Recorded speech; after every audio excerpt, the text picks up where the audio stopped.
Ito na ang ating hinihintay.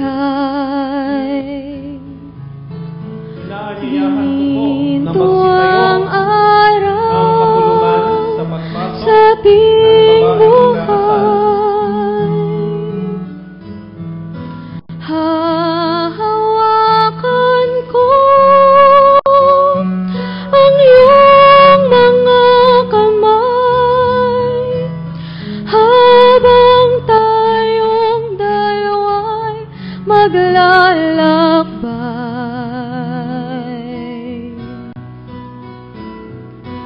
sa dambanaang ating tungo. Pagtapos ay magkakapiling din tayo. Mamumuhay ng tapat sa ating munting mundo at nagbanggang tayong dalawa ay narito.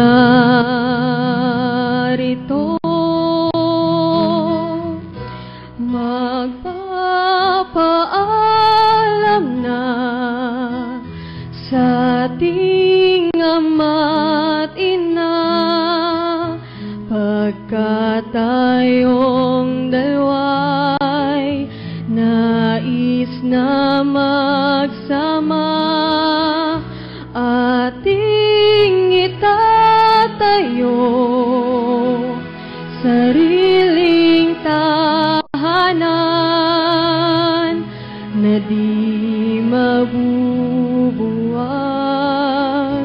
kailan pa man.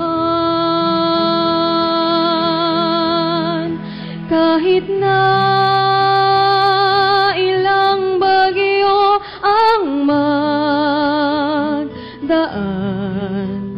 kay Jesus panatag ang kalooban.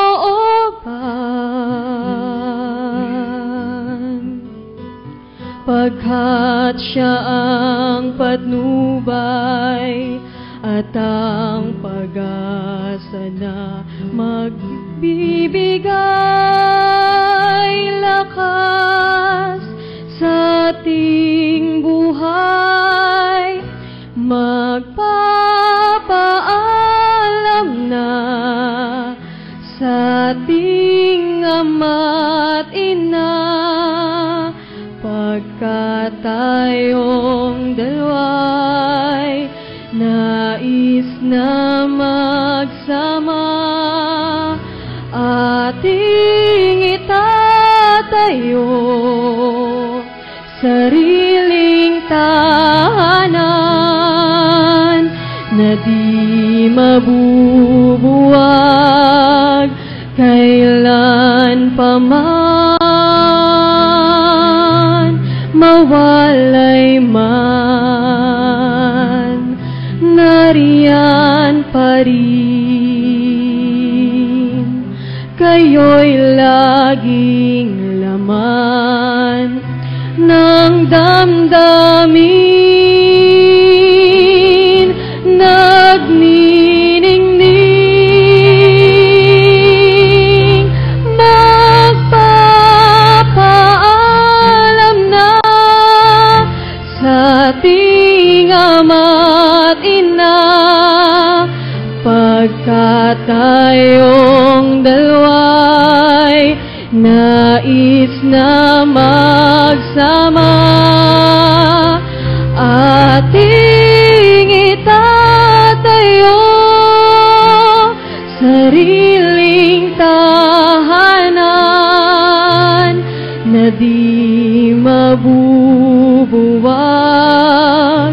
kailan pa man. Mawalay man, nariyan pa rin.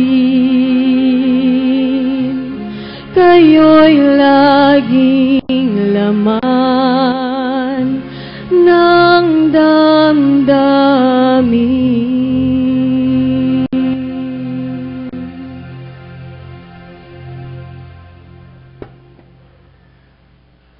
Mga minamahal sa Panginoon, natitipon tayo sa harap ng Diyos na banal upang sa diwa ng pagsamba ay pagbuklurin bilang iisa sina Ivan at Erin. Ang kasal ay banal na panukala para sa ikasasakdal ng buhay ng tao. Ito'y pinagpala ng Panginoong Hesukristo at buong tapat na itinuro ng mga apostol. At bilang mga anak na masunurin, narito ngayon at magkasamang dumudulog sa Diyos ang dalawang nilikhang nagmamahalan upang sa pagbubuklod ng kanilang puso ay mamuhay bilang mag-asawa. Inaanyayahan ko po tayo upang manalangin. Tayo po ay manalangin sa pangalan ng Ama, ng Anak at ng Banal na Espiritu. O makapangyarihang Diyos, ang iyong biyaya ay nagpapatamis sa bawat pakikipag-ugnay. Aming sinasamo na ang pakikitisan mo ay madama ni na Ivan at Erin upang maging tapat ang kanilang pagsasama sa marangal na kahulugan ng matrimonyo. Yayamang pinagsama mo sila sa pamamagitan ng iyong pagkalinga. Pakabanalin mo po sila at pakalooban ng isang bagong balangkas ng puso na karapat-dapat sa kanilang bagong kalagayan, at pagyamanin mo po sila sa lahat ng biyaya upang matamasa nila ang lahat ng kaaliwan, mabata nila ang paghihirap, gampanan ang pananagutan sa isa't isa, sa Diyos at sa pamayanan. Isinasamo po namin ito sa matamis na pangalan ng aming Panginoon at Tagapagligtas na si Jesucristo. Tayo po'y magsabi ng Amen. Makakaupo na po ang kapulungan. Manatili kayong nakatayo.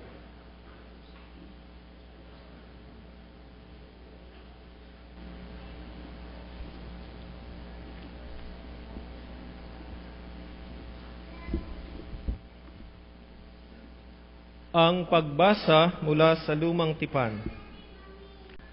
Sa aklat ng Henesis, ang kabanata ay 2, ang mga talata ay 18 hanggang 24. Matapos gawin ang lahat ng ito, sinabi ng Panginoong Yahweh, hindi na mabuti na mag-isa ang tao, bibigyan ko siya ng isang angkop na makakasama at makakatulong. Kaya mula sa lupa ay lumikha ang Panginoong Yahweh ng mga hayop sa parang at mga ibon sa himpapawid. Dinala niya ang mga ito sa tao upang ipaubaya rito ang pagbibigay ng pangalan sa mga iyon. Kung ano ang kanyang itinawag, iyon ang naging pangalan ng mga ito. Ang tao nga ang nagbigay ng pangalan sa lahat ng ibon sa himpapawid at hayop sa parang. Ngunit wala isa man sa mga ito ang nababagay na makasama at makatulong niya. Kaya't pinatulog ng Panginoong Yahweh ang tao, samantalang nahihimbing. Kinuha niya ang isang tadyang nito at pinaghilom ang laman sa tapat niyon. Ang tadyang na iyo'y ginawa niyang isang babae at dinala niya ito sa lalaki. At sinabi ng lalaki, sa wakas narito ang isang tulad ko, laman ng aking laman, buto ng aking buto. Babae ang itatawag sa kanya, sapagkat sa lalaki siya'y kinuha. Ito ang dahilan kaya iniiwan ng lalaki ang kanyang ama't ina. Nagsasama sila ng kanyang asawa at sila'y nagiging iisa. Ang pagbasa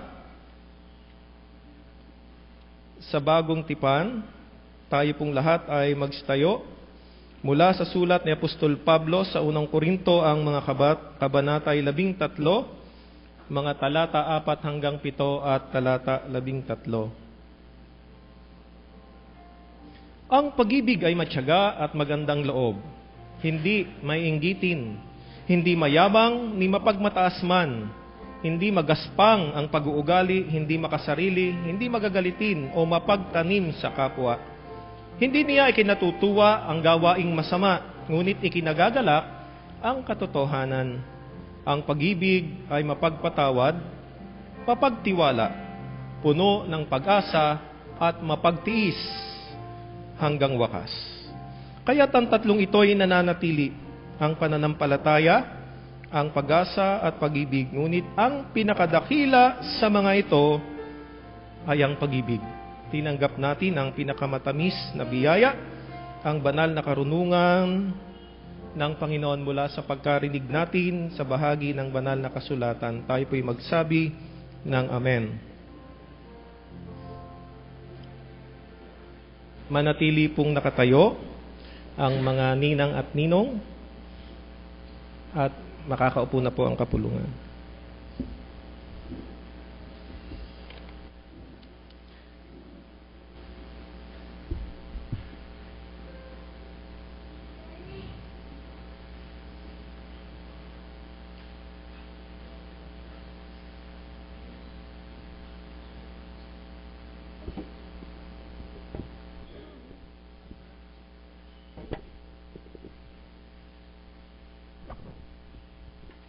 Sa harap ng banal na Diyos na nakababatid ng puso at isip ng lahat ng tao, ay hinihiling ko ngayon sa inyo, Ivan at Erin, gayon din sa mga pangunahing saksi, ang inyong patotoo.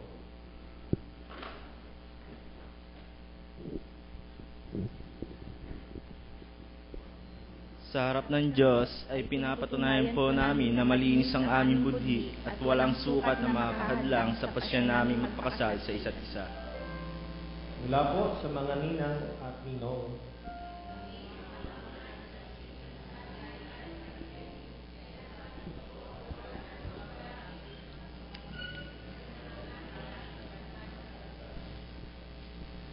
Makakaupo na po ang mga ninang at ninong. At ngayon, Ivan at Erin, lumapit kayo sa inyong mga magulang.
Makakaupo na po ang mga magulang ni Ivan at Erin.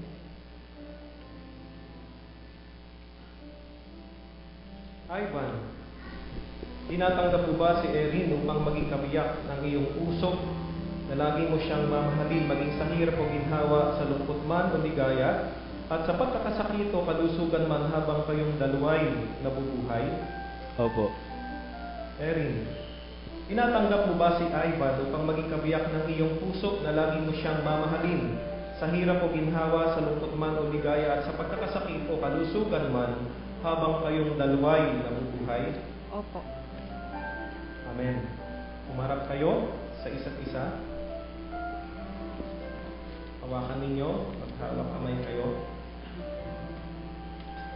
Sa inyong dalawa, Ivan at Erin, sa harap ng Diyos at ng inyong mga mahal sa buhay, sa harapan ng inyong mga ninang at ninong o mga pangunahing saksi, gayon din sa buong kapulungan ito, ay ipahayag ninyo